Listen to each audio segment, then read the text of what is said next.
আন্তরিক কৃতজ্ঞতা। গেল কদিন থেকে আসলে আমি কন্টেন্ট বানাই, ক্রিকেট কেন্দ্রিক যে কন্টেন্ট গুলো সেগুলো অনেকটা মিড নাইটে, এবং এই মিড নাইটে কন্টেন্ট বানানোর মূল কারণ বাংলাদেশের ক্রিকেটাররা কোথাও এই মিড নাইটে ভালো রেজাল্ট করছেন, জয় পাচ্ছেন, আবার কোথাও কোথাও বাংলাদেশের ক্রিকেট দল বাজেভাবে পরাজিত হচ্ছে, আমাদেরকে লজ্জার এক্সপেরিয়েন্স দিচ্ছে। আরব আমিরাতের বিপক্ষে বাংলাদেশ যেভাবে হেরেছে, পরাজিত হয়েছে, মাথা নত করেছে, সেই আলোচনাটা এখনো টাটকা রয়েছে।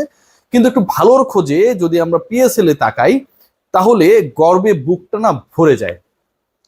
খেয়াল করে দেখবেন যে একদিন আগে আমি কন্টেন্ট করেছিলাম, আলোচনা করেছিলাম সাকিব আল হাসানকে নিয়ে।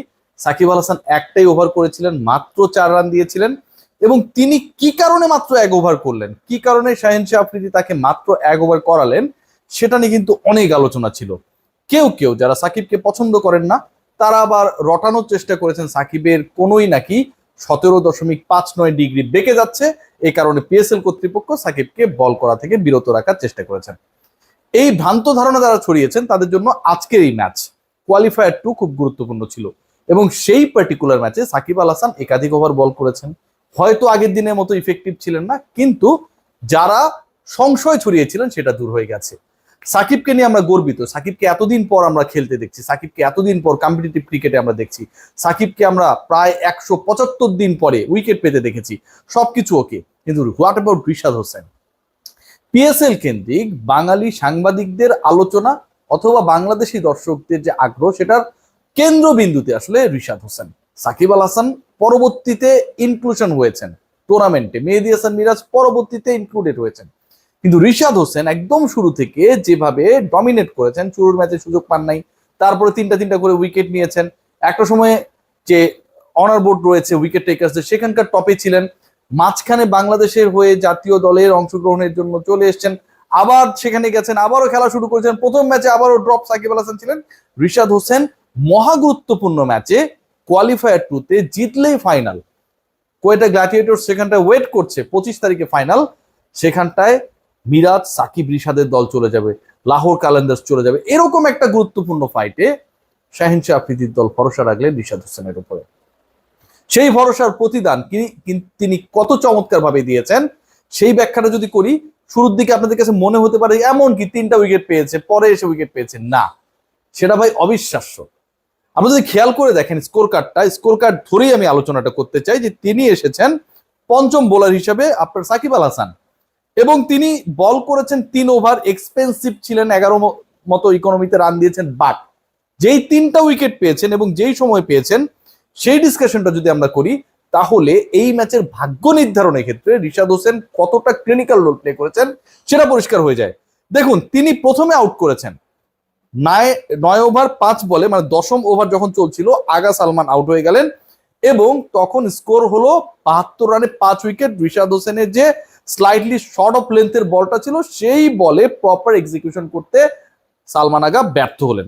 খেয়াল করে দেখবেন পঞ্চম উইকেটের পতন হলো, এবং এই পঞ্চম উইকেটের পতন হলো যার আউট হওয়ার মাধ্যমে, তিনি কিন্তু ক্রিজে সেটেল ব্যাটসম্যান। এবং এই ম্যাচে আমরা যদি পার্টিকুলারলি ইসলামাবাদ ইউনাইটেডের স্কোর কার্ডটা ফলো করি, সেই দলের সর্বোচ্চ রান গেটার ছিলেন সালমান আগা। তিনি করলেন 26 বলে 33, যখন মোটামুটি একটা পার্টনারশিপ বিল্ড আপ করা অথবা এক প্রান্ত ধরে রাখার পরিকল্পনা করছিলেন, ঠিক তখন কিন্তু রিশাদ তাকে ফেরালেন। সালমান আগাকে ফেরানোর পর নাম্বার 4 যিনি রিশাদ হোসেন, এরপরে ফেরালেন ক্যাপ্টেনকে শাদাব খানকে, এবং তিনি বিধ্বংসী ব্যাটিং শুরু করেছিলেন despite losing 4 or 5 quick wickets. Islamabad ইউনাইটেডের 3-4টা দ্রুত উইকেট চলে যাবার পরেও 14 বলে 26, 185 স্ট্রাইক রেটে ব্যাট করছিলেন, যার 3টা ছক্কা মেরেছেন তিনি। 3 ছক্কায় 14 বল খেলেছেন, 26 রান করেছেন, এবং যখন ডেঞ্জারাস হওয়ার চেষ্টা করছিলেন, আস্কিং রেটের সাথে কারেন্ট রান রেটের পাল্লাটা যখন মোটামুটি এমন একটা লেভেলে আনার চেষ্টা করছিলেন যে যেন ডিফিকাল্ট না হয়, ঠিক সেই সময় রিশাদ হোসেনের অ্যানাদার স্ট্রাইক, এবং তাকে তিনি ফেরালেন 12তম ওভারে। রিশাদ হোসেনের সেকেন্ড ওভার, দ্বিতীয় বলে তিনি ফেরালেন শাদাব খানকে। মানে তিনি যখন স্ট্রাইক করা শুরু করেছিলেন, যখন প্রেসার ক্রিয়েট করা শুরু করেছিলেন, ঠিক ওই মুহূর্তে লাহোরের রিশাদ সেকেন্ড হাইস্ট রান গেটার।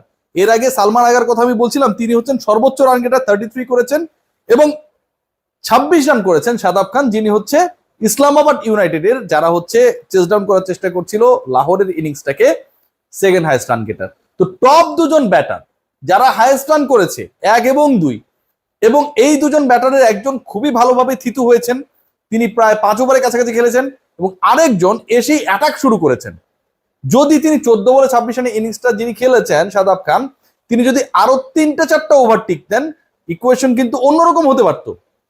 সেটা হতে দেননি আমাদের রিশাদ হোসেন, এবং লাস্ট যে উইকেটটা পেয়েছেন নাসিম শাহ, সেখানটায় আমার কাছে মনে হয় যে রিশাদ হোসেনের, নাসিম শাহ না, ঠিক রিশাদের থার্ড উইকেট হচ্ছে জিমি নিশাম।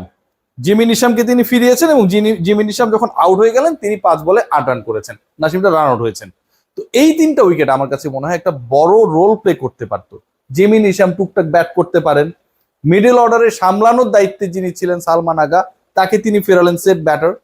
পরবর্তীতে যিনি কাউন্টার অ্যাটাক করার চেষ্টা করলেন ক্যাপ্টেন শাদাব খান, তাকে ফেরালেন, এবং ফাইনালি লাহোর কালান্দার্সকে ফাইনালে তোলার ক্ষেত্রে একটা খুবই গুরুত্বপূর্ণ ইফেক্টিভ রোল প্লে করলেন আমাদের আরো একজন স্পিনার। লাস্ট ম্যাচে সাকিব আল হাসান যে রোলটা প্লে করেছেন, লাস্ট ম্যাচে সাকিব আল হাসানকে আরো বোলিং না করানো নিয়ে যে আক্ষেপটা ছিল, সেটা আজকে যেন রিশাদ দূর করে দিয়েছেন। এবং একই সাথে সাকিব এক্সপেন্সিভ ছিলেন, কিন্তু থাকে না যে বাংলাদেশের একজন ক্রিকেটার এক্সপেন্সিভ ভালো করতে পারছে না, অপর একজন গিয়ে ভালো করেছে এবং তার কারণে তার দল জিতেছে, তখন কিন্তু ওই কষ্টটা থাকে না। পিএসএল তো আমাদের টুর্নামেন্ট না, বিপিএল এর মতো, যেহেতু এই টুর্নামেন্টটা আমাদের না, সেহেতু একটা কষ্ট, একটা খারাপ লাগা, একটা থাকে না যে মেন্টালি আসলে একটা অপরাধ বোধ কাজ করে যে বাংলাদেশের ক্রিকেটাররা ওখানটায় গিয়ে খেলতে পারছে না। সাকিব আল হাসান কতদিনে ভালো করেছে, আজকে ভালো করতে পারেনি, আজকেও তিনি 0 করেছেন, 2 বল খেলেছেন, কিন্তু রিশাদ যেভাবে পুড়িয়ে দিয়েছেন, পুষিয়ে দিয়েছেন, আমার কাছে মনে হয় কারো কষ্ট থাকার কোনো ধরনের কারণ নেই। So overall the news is that we are missing right now Mehedi Hasan Miraz. Who knows, হয়তো ফাইনালে বাংলাদেশের 3 জনকে খেলাতে পারে লাহোর কালান্দার্স। বাঙালিরা এই দলটার জন্য পয়া। ডেফিনেটলি রিশাদ হোসেন, সাকিব আল হাসান, মেহেদী হাসান মিরাজের জন্য আমাদের সবার কুণ্ঠ সমর্থন থাকবে ফাইনালে কোয়েটা গ্ল্যাডিয়েটর্স এর বিপক্ষে যেন লাহোর চ্যাম্পিয়ন হয়। লাহোর চ্যাম্পিয়ন হলে শুধু লাহোর চ্যাম্পিয়ন হবে না, চ্যাম্পিয়ন হবে বাংলাদেশ। বাংলাদেশের বেস্ট 3 জন ক্রিকেটার, বাংলাদেশের ইতিহাসের সেরা লেগ স্পিনার, খুব অল্প সময় খেলছেন কিন্তু বলতে কোনো বাধা নেই রিশাদ হোসেন। বাংলাদেশের ইতিহাসের সেরা অলরাউন্ডার, সেরা ক্রিকেটার, সর্বকালের সেরা সাকিব আল হাসান। বাংলাদেশের ইতিহাসের এভার বেস্ট, সর্বকালের সেরা of spinning allrounder Mehedi Hasan Miraz. They are the part of Lahore. So definitely we can hope for the best, hope for the best for Shakib, Miraz and Rishad and Lahore as well. সবাই ভালো থাকবেন। 25 তারিখে সবার চোখ থাকবে পিএসএল এ। Take great care.